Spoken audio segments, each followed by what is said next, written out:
I can even say to a certain extent that PTAs have taken up a little of that funding as well.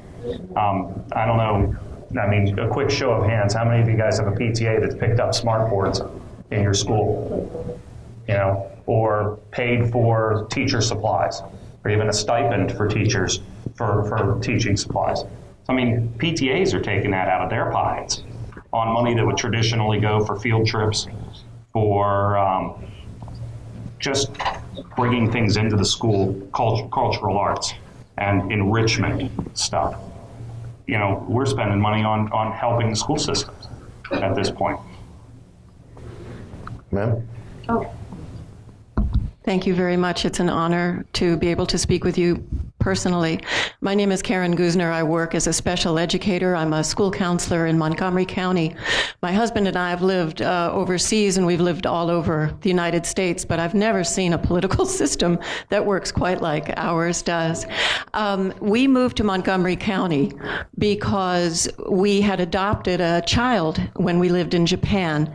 We came here from New York City, where the neighborhood schools were so poor that you had to fight to be accepted into a private school, that you would fund them, or you had to fight to be accepted into a public school because you weren't in the catchment area. When I took our daughter, our little 5-year-old, to our neighborhood school, they said, show us your lease or your rental agreement, and I said, here it is, what else? And they said, that's all, ma'am. And I said, yes, I understand, what else? But we guarantee our children an education. My daughter is going to college for the first time this year. It's been a wonderful experience. I changed careers when we returned from Japan because I became interested in children when I became a parent. I moved here because the quality of schools are the best in the country. Maryland has been rated the first in the nation for education. We are, I don't know how this works, 54th in the nation for retirement benefits for our professionals. I ask you, we have the highest, best prepared young people coming into the field now. Johns Hopkins, University of Maryland, it is a phenomenal push to get these young people ready to teach the kids that you've heard described. It is tough. How are you going to attract young people into this environment? They are not stupid. No one else is going to be paying their bills. This is the 21st century. So, ma'am, just because we're almost out of time in this segment. I'm so sorry. And I want other people to have a chance to... Here's my question.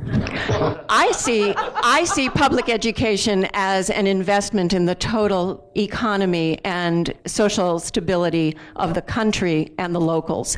How do you all see an investment in public education so that we could ask people to pay a revenue stream that will pay for public education? Well-to-do people pay more in church tithes, more in assessments, more in club dues. What makes you think they wouldn't pay more to cover the public school costs? Do you think we would? Do you think citizens would? Well, I do, and I actually have a bill related to school construction, but it could be modified for other educational purposes. I call it the SILO Act, School Infrastructure Local Option Act. And it would give every jurisdiction in the state the right to put to referendum for voter approval an increase in the sales tax for the dedicated purpose of school construction. And therefore, you are getting the feedback from the voters on whether or not they support that funding increase for that purpose within their jurisdiction. What we've seen in other states that have done this is it starts out in one jurisdiction and it passes, and it might be voted down in a couple of others, and then people start driving around a year or two later and start noticing how nice the schools are in that other county, and they start complaining about it, and they start asking why, and they say, oh, well, that jurisdiction supported that funding increase. The next time around, then that jurisdiction puts it out to the voters and it passes. And what happened in Iowa is it all of a sudden is a statewide tax increase because little by little, every single county in the state voted to increase their taxes for these dedicated purposes. I just want to First of all, I believe yes. I think the citizens would vote for any type of increase in their taxes that relates to, if it was for education funding. I think it's also pretty important to highlight that right now there are a lot of bills, there are a lot of laws that use education as a title in order to get through. And I think we have to be very clear on where the money is going. I think there's no question that money would be used if it was dedicated resource to fund a local jurisdiction for education purposes, yes. But if we say education funding and then the money ends up somewhere else, I think that's where the frustration comes in for citizens. I'm a citizen of Maryland. I have a house in Prince George's County, and I'm looking at every single bill that comes through as well and saying, is this truly for education funding, or just a politically expedient way to get something through, because we understand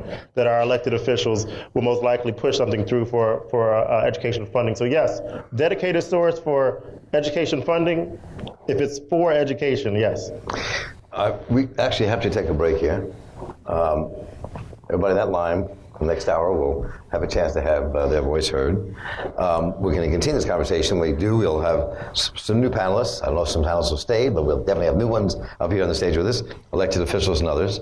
And I'm Marc Steiner. We're here with our partners, Maryland State Education Association, for this town meeting on the air, being broadcast on WEAA 88.9 FM, the voice of the community in Baltimore, and Marlboro Public Radio. And we're going to come back in a moment. I thank the folks who have been on this panel just now.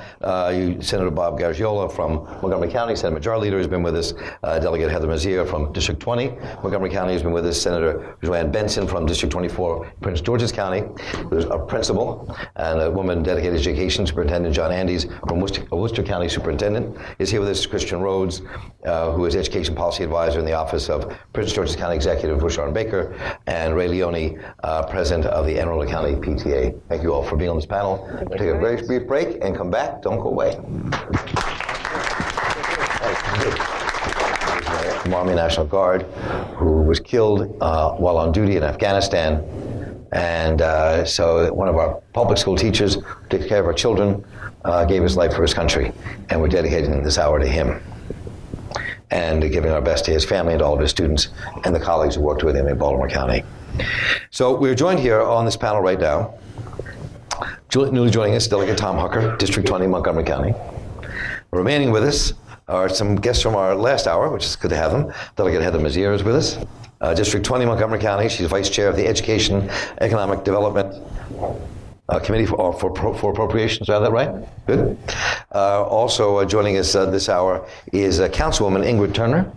Councilwoman Turner is Councilwoman in Prince George's County Council, District 4.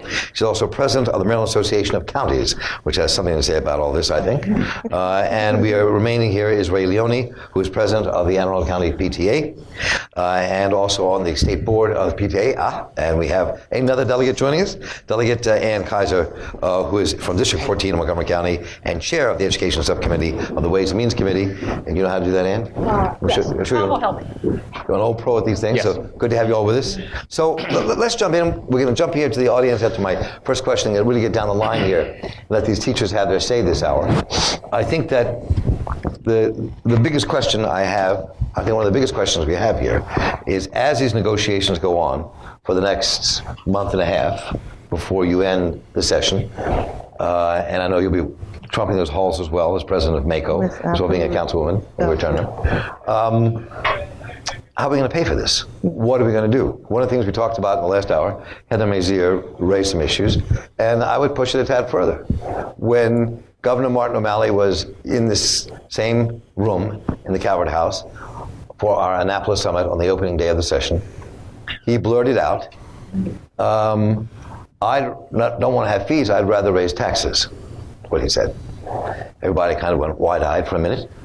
And he was talking about raising another penny on the sales tax as one way of doing it. And other people would argue then, should we broaden the sales tax? Because it's the 21st century, not the 20th century, and are we putting sales tax on the right effort since our economy is changing? And C, as someone said that I interviewed today here on a very different matter, should we be taxing in the state of Maryland things that go beyond income tax things like capital gains, things like other kinds of income that are not ever taxed. And another, of course, would say, well, what are you talking about? You shouldn't be taxing any of this stuff. Leave it alone. So, but the question is, how do we pay for this? How do we pay for education? And so let me first pick on our two delegates who just got here, not pick on, but bring you in, bathe you in fire, so to speak, and Tom Hucker, and then Ann Kaiser. And then we'll go out here to our audience. Sure, thanks, Mark.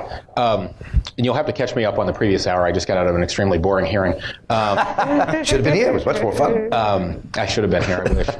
Just kidding. But, I mean, I think in tax policy, and I used to work on this as an advocate before I was elected, I think tax policy, people expect their taxes to be adequate to provide the revenue we need for the services that people expect, that they are fair, and that people feel like they're transparent and understandable, and to a certain extent that you follow the Willie Sutton rule, that you go where the money is.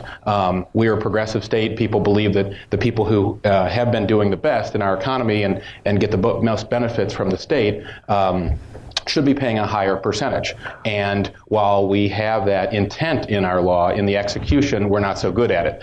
There's a comptroller report that came out at the end of last year that showed the top quintile of the public pays lower effective tax rate than the other 80% of the public, and that the top 1% pays a far lower rate than really any of us do. They're down about 3%, while most of the rest of the public are in the high 5% to low 6% range. So we need to do, I think, a better job of collecting an income tax in a progressive way, and we need to do a better job of collecting corporate tax, because while we collect from lots of Maryland small businesses, we're not very good at collecting from interstate and multi-state companies. Comptroller has repeatedly shown that about half to 2/3 of the largest companies in Maryland pay no income tax at all to the state. Pepco was just singled out in a national report at making almost $800 million in profit while not paying any income tax to any state anywhere. So we need to close those loopholes. We need to pass combined reporting like most states have done that have a corporate income tax.